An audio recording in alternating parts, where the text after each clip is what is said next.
네, 이제 전도서에서는 이제 지혜가 나옵니다. 이제 지혜서들이 나오는데요. 이 지혜서는 그냥 단순히 이제 구약에 있는 말씀으로 끝나는 것이 아니라 성경 전반에서 흐르고 있는 하나님의 지혜를 나타내고 있습니다. 그래서 전도서 11장에서도 하나님의 지혜가 흘러가는데요. 그 지혜가 무엇이냐 이제 우리가 알아야 된다는 거죠. 근데 참 이 11장이 논란의 여지가 굉장히 많은 장이에요. 그래서 중구난방 해석들이 많이 나오는 장입니다.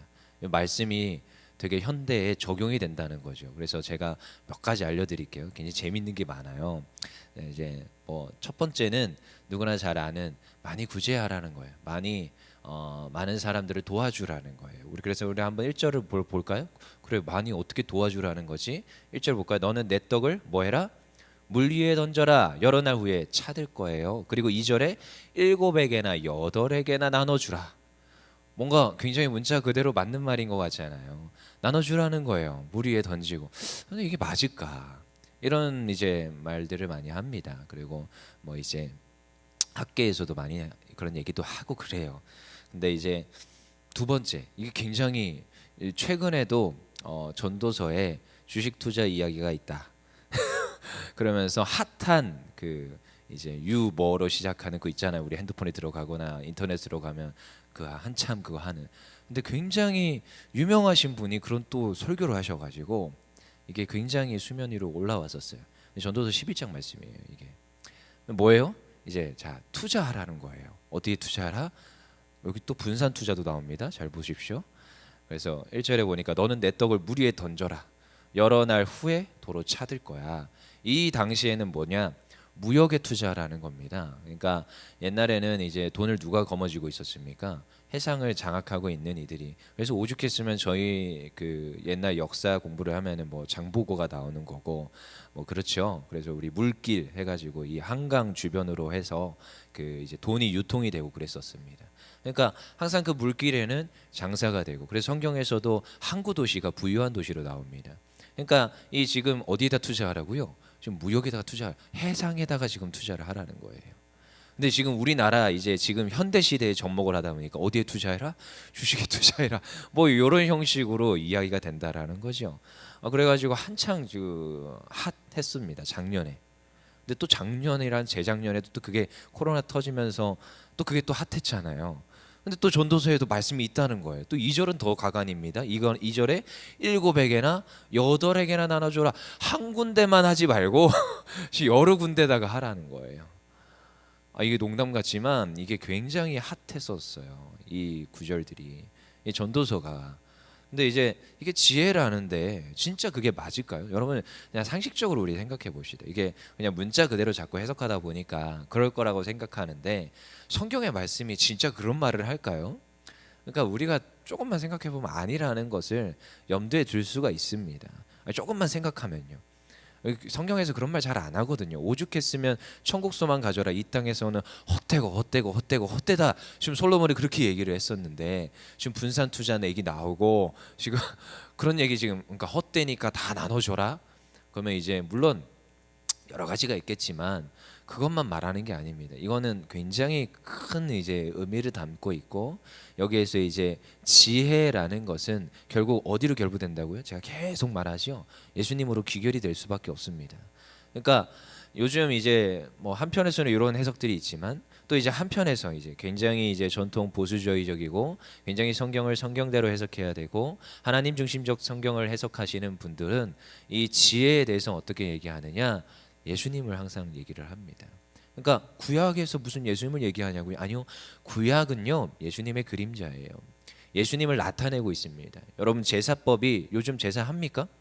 속죄제, 속건제 안 하지요. 근데 그 제사법에 담겨 있는 의미는 우리가 지킵니까? 지킵니다. 제사는 안 드리지만 그 제사법에 담겨 있는 그 모든 의미는 우리가 다 가져와야 되는 거예요. 다 무엇이냐? 예수님이 다 성취하셨어요. 그래서 예수님의 단 한 번의 제사로 끝났지만 그 이후에 그 수많은 그 제사 예배 가운데서 우리는 그 제사법들을 가지고 그 의미들을 가지고 와서 되새깁니다. 그래서 예수님이요 다 성취하셨어요.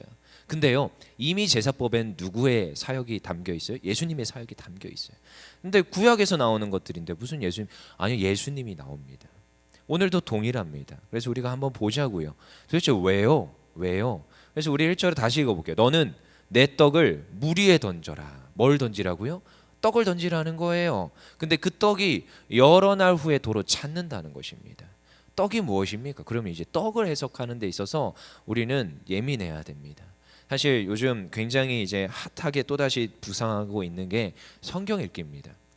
참 우리 그 이번에 청소년도 데리고 와서 성경 읽히고 왔거든요.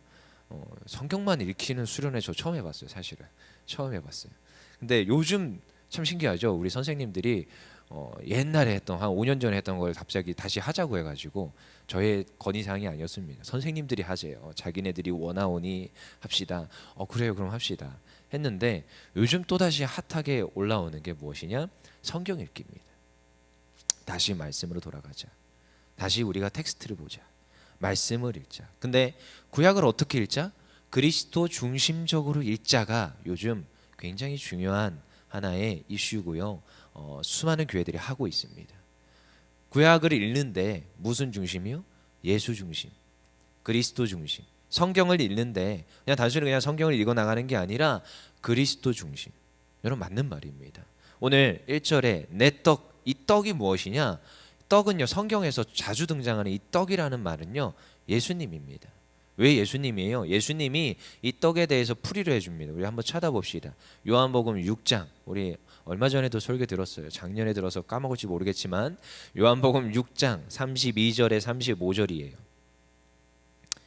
요한복음 6장 32절에 35절.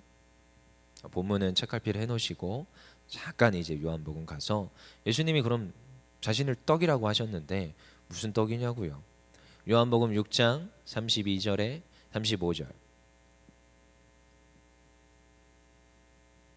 우리 찾았으면 우리 한 목소리와 함께 봉독하겠습니다. 시작. 예수께서 이르시되 내가 진실로 진실로 너희에게 이르노니 모세가 너희에게 하늘로부터 떡을 준 것이 아니라 내 아버지께서 너희에게 하늘로부터 참떡을 주시나니. 뭐라고요? 하나님이 우리에게 참떡을 던져주셨습니다. 누구요? 참떡을 던져주셨어요. 예수님이 하나님이 하신 일을 말하는데요, 참떡을 너희에게 던져줬다라는 거예요. 그 다음에 33절에 하나님의 떡은 하늘에서 내려 세상에 생명을 주시는 것이나. 뭐라고요? 하나님이 주신 이 떡은 하늘에서 내려주신 거예요. 그리고 생명을 주신 거예요. 그래서 떡입니다. 그리고 이 떡을 어느 지방에서 태어나게 하셨어요? 베들레헴. 베들레헴이 무슨 뜻이라고요? 떡집입니다. 베들, 집, 레헴, 떡. 이게 헬라어예요. 헬라어. 굉장히 쉬운 단어죠. 그러니까 떡집에서 태어나신 분이 떡이에요. 여러분 얼마나 간단합니까? 그 다음에 35절에 예수께서 이르시되 나는 생명의 떡이니 내게 오는 자는 결코 줄이지 아니할 터이요 나를 믿는 자는 영원히 목마르지 아니하리라. 그래서 예수님이 마지막 최후의 만찬에서 하신 말씀이 이는 나의 살이니 먹으라. 이는 나의 피니 먹으라. 그게 생명이요 생수요, 이게 우리를 살게 하는 영원한 양식이 된다는 거죠. 예수님이 그러셨어요. 내가 떡이라. 내가 떡이라. 여러분 떡입니다. 그치요? 여러분 다시 우리 본문에 돌아와서 전도서 11장에서 말하는 지혜 중의 지혜는요, 예수님입니다. 1절에 이제 좀 새롭게 읽히지요. 너는 내 떡을 물 위에 던져라. 여러 날 후에 도로 차들이라. 이것은 사실 우리 보고 하라는 게 아니에요. 누가 하시는 거예요? 하나님이 하시는 거예요. 하나님이 우리에게 떡을 던져주셨어요. 그리고 그 떡이요, 물론 우리에게 왔지만 그래서 그 떡이요 때로는 죽었습니다. 그치요? 며칠 만에 부활하셔요. 다시 3일 만에 부활하십니다. 그 떡이요 생명력이 있어서 우리 안에 왔어요. 이제 우리를 살게 합니다. 근데 그 떡이 죽었습니까? 아니요, 죽지 않았어요. 다시 부활했어요. 다시 돌아옵니다. 그리고요 그로 인하여서 우리에게 무엇이 온다고요? 2절에 보니까 7에게나 8에게나 나눠주라. 이게요 완전한 하나님의 역사와 은혜를 말하고 있습니다. 여러분 일곱은 무슨 숫자냐? 완전수입니다. 완전수. 근데요 그 7 위에 8이 있다라는 거예요. 여러분 이것은 완전한 은혜를 가르치고 있어요. 그래서 여덟이란 수는 일곱 위의 그 은혜를 말하고 있어요. 성경에서도 종종 등장하는데 제가 자주 쓰고 자주 좋아하는 그 표현이에요. 성경을 읽다 보면 성경의 표현이 저의 표현이 됩니다. 잘 보십시오. 근데 요한복음 1장에서도 좀 등장하죠. 1장 16절에 우리가 다 그의 충만한 데서 받으니 은혜 위에 은혜로라. 은혜 위에 은혜를 주신다는 거. 일곱 위에 여덟을 더하여 주시는 분. 그래서 일곱에게 여덟에게 나눠줄지어다. 왜요? 그 은혜로 하여금 우리에게 주시는 분. 그래서 우리로 하여금 어떤 재앙이나 땅에 임하는 그 어려움을 인하여서 내가 두려워하거나 떨지 않습니다. 여러분, 이게 지혜입니다. 이걸 아는 자예요. 솔로몬은 그걸 알았을까요? 이게 가면 갈수록 말년에 쓰여지는 책입니다. 11장은요 솔로몬의 정말 말년에 쓰여지는 거예요. 근데 그가요 다 헛된 거예요. 이제 다 누려봤어요. 다 모든 것을 이루어봤습니다. 지금 분산 투자하라고 할 만한 그 나이가 아닙니다. 지금 다 가진 자예요. 이미 앞에서도 얘기했지요. 부와 명예와 권력과 여자도 수없이 많이 취하였고요. 그가 그 어느 왕보다 뛰어난 왕이라고 칭송받는 자입니다.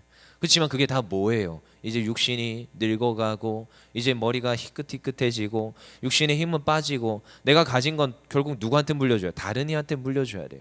내가 다 이뤄놨더니 다른 이가 그것을 누린다는 겁니다. 그것만큼 참 슬픈 게 어디 있어요?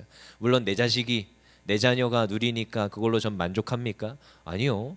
저는 이제 하나님 앞에 쓰는 거예요. 1대1로. 그럼 하나님, 제가 이 육신이 다 늙어 이제 하나님 앞에 가야 되는데 그럼 내가 붙잡아야 될 지혜와 소망은 무엇입니까? 내가 붙잡아야 될 생명은 무엇입니까? 여러분, 이 말년에 이제 솔로몬이 깨닫는 겁니다. 아, 내가 이거 움켜쥐는 게 답이 아니구나. 아, 내가 예수 그리스도를 붙잡아야 되고 예수님이 나에게 소망이 되시는구나. 지금 이건 맛있는 건 먹는 게 아니라 내가 생명의 떡을 먹어야 되는구나. 하나님, 예수님이 말씀이에요. 말씀을 내가 먹어야 되는구나. 말씀이 이 땅에 오셨습니다. 말씀이 육신이 되어 이 땅에 오셨고 그로 말미암지 않고는 어떠한 것도 지은 바 되지 아니하였다는 그 말씀이신 예수님, 진리이신 예수님, 그분이 또한 오늘도 우리에게 생명의 양식 되신다 말씀하시며 이 떡을 너희가 가지라 말하고 있는데요. 이 떡은 어떻게 주어졌다고요? 은혜로 주어졌다고 말하는데요. 이제 내가 늘 누리는 것 같고 내가 늘 받았던 것 같은데 이게 말년에 가서 너무 소중한 거예요. 여러분, 시간이 갈수록 이것은 더 소중합니다. 저희가 다시 한 번 더 생각해 봅시다. 그래서 어제도 이제 청년부 이제 훈련이 시작을 했어요. 한 8, 9명 모여서 같이 훈련을 시작하는데 일단 말씀부터 읽자. 중간에 누가 오셔가지고 데리고 가겠다는 거, 데려가지 말라고. 내가 데리고 가겠다고. 말씀을 읽히는 거예요. 그리고 말씀을 또한 알려주는 겁니다. 누구 중심적? 그리스도 중심적. 그래서 오늘도 이 말씀을 우리가 먹는 거예요. 그러면요 2절에 나오죠. 2절 후반절에 무슨 재앙이 땅에 임할는지 내가 알지 못함이라. 근데요 무슨 재앙이 임할는지 내가 알지 못, 한치 앞을 몰라요. 우리는 현재를 살아가고 오늘을 살아갑니다. 근데 오늘요 이 예수님을 붙잡잖아요. 오늘 승리하는 줄 믿습니다. 그리고 내일도 승리하는 줄 믿습니다. 왜요? 예수님을 붙잡기 때문에, 말씀을 붙잡기 때문에, 이 생명의 양식이신 떡이신 예수님을 붙잡기 때문에 어떠한 험난한 인생길에서도 우리에게 능력이 되시는 그 예수님이 우리에게 힘과 능력을 더하시사 날마다 승리케 하는 줄 믿습니다. 그래서 저는 이 말을 너무 좋아합니다. 승리를 누리라.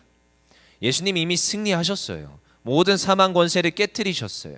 우리에게 승리를 선포하셨습니다. 이건 너희가 이렇게 할 거야가 아니라 내가 이렇게 했으니까 너희 믿기만 해. 이게 은혜 위의 은혜입니다. 그래서 우리는 그것을 살아내는 것이고 오늘도 예수님을 소망하며 오늘도 예수님께 기도하고 예수님의 이름으로 하나님께 부르짖기만 하면 응답하시는 역사가 있는 줄 믿습니다. 여러분, 인생이 험난하고요. 우리 자녀들도 어쩌면 정말 더 험난한 인생을 살지 모르겠어요. 근데도요 우리가 이 아침에 기도하는 것은 하나님 그들에게도 예수님이 소망이 되게 해주세요. 우리 다음 세대에게도 예수님이 소망이 되게 해주세요. 그것을 놓고 기도해야 될 줄 믿습니다. 우리 율정교회에도 누가 소망이 되십니까? 예수님이 소망인 줄 믿습니다. 하나님이 하시면 됩니다. 하나님이 하시면 역사하는 줄 믿습니다. 그것을 위하여서 날마다 교회 위에서 기도하시고 다음 세대 위에서 기도하시고 분산 투자 이런 게 아니라 하나님 도와주세요. 우리 모든 사업장, 직장, 가정 하나님께 맡겨 올려드릴 때 하나님이 일하시는 줄 믿습니다. 기도하겠습니다.